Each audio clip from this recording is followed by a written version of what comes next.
बोला. आज गणोरे गावामध्ये आपल्या शेतकऱ्यांचा सर्वांचा जिव्हाळ्याचा आणि तळमळीचा जो प्रश्न आहे की शेतकऱ्याचा कोणताही माल असो त्याला काडी मात्र भाव आज मार्केटमध्ये नाही. विशेषतः आज आपल्या सर्वांचा उपजीविकेचा दैनंदिन जे नगद म्हणून शेतकऱ्यासाठी पैसा उपलब्ध साधन आहे तो दुग्ध व्यवसाय. आज महाराष्ट्रातला संपूर्ण शेतकरी याचा कोणताही भाग नाही की तो दूध काही ना थोडं दूध उत्पन्न करतो आणि आपल्या प्रपंचासाठी उदरनिर्वाह करतो. त्यावरती त्याचं आरोग्य असन, मुलांचं शिक्षण असन, कपडे असन, सणवार असन, सर्व काही त्याच्यावर अवलंबून आहे. आणि आज विशेषतः म्हणजे पाण्याच्या बाटलीला 25 रुपये भाव आणि दुधाला 20 रुपये भाव. इतकी भयंकर विषम परिस्थिती अजून सुद्धा याकडे शासन असन, नेते असन, प्रशासन असन यांना कोणाला त्याची अजून त्याची कधी तळमळ वाटली नाही की जे शेतकऱ्यांना काढलेलं गाईचं दूध आहे तर ते आज तो 20 रुपये, 25 रुपये, 22 रुपये भावानं विकतोय. आणि त्याला त्याच्या दूध तयार करण्यासाठी त्याचं आपण जे खाद्य असन, चारा असन, ते दुधाचा भाव तो 20-22 रुपये लिटरपर्यंत त्याला खर्च जेवू राहिलेला आहे.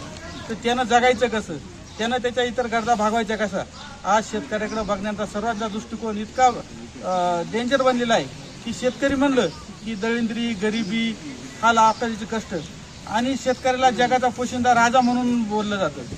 आणि आज विशेषतः म्हणजे आपल्या महाराष्ट्रामध्ये, आपल्या देशामध्ये कुठल्याही प्रकारचं आंदोलन किंवा कुणीतरी मरण पावल्याशिवाय काही मिळत नाही असं कोणतीही गोष्ट अजून आज शेतकऱ्याचं कोणतंच असं सरकार नाही की त्यांना शेतकऱ्याची जाणीव कळली.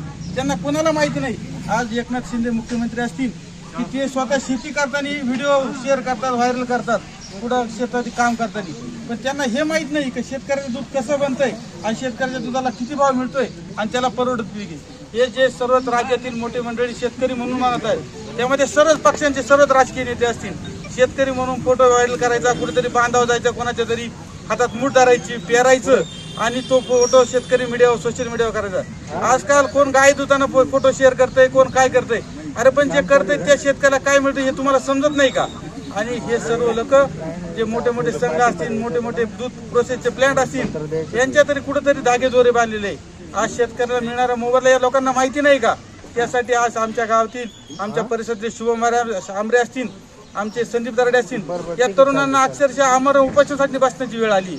तरी असं प्रशासनाला असं का कळत नाही. या आमरण उपोषणासाठी मी माझ्या डोंगरगावच्या वतीनं हे आंदोलन दरवेळी जर शासनानं नाही याच्याकडे लक्ष दिलं आणि नाही याच्यावर तोडगा काढला तर आज 2 लोक उपोषणा बसले आहे. मी माझ्या गावच्या वतीने सांगू शकतो इथं अजून कित्येक लोकांची, तरुणांची संख्या वाढल आणि शासनानं लवकरात लवकर या गोष्टीचा पाठपुरावा करावा, याकडे लक्ष द्यावं आणि शेतकऱ्याला त्याच्या कामाचा, कष्टाचा भाव मिळाला पाहिजे यासाठी प्रयत्न करावे. मी माझ्या ग्रामपंचायतच्या वतीनं, डोंगरगावच्या सर्व ग्रामस्थांच्या वतीनं या आंदोलनासाठी सर्वतरी पाठिंबा देत आहे अशी मी या ठिकाणी भावना व्यक्त करतो. शेतकरी एकजुटीचा अरे घेतल्याशिवाय राहणार नाही. कोण म्हणतं देत नाही, कोण म्हणतं देत नाही, घेतल्याशिवाय राहणार नाही, कोण म्हणतं देत नाही, घेतल्याशिवाय राहणार नाही. शेतकरी एकजुटीचा जय असो. धन्यवाद.